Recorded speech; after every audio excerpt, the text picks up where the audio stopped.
İyi günler arkadaşlar.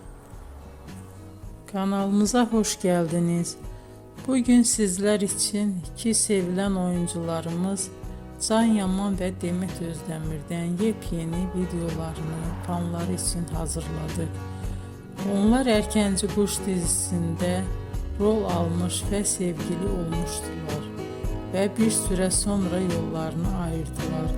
Biz onları birbirine çok yakıştırıyoruz ve onların en güzel videolarını fanları için hazırladık. Arkadaşlar, emeğimize saygı olarak yorum yazıp abone olmanızı diliyorum. Herkese iyi günler. Hoşça kalın.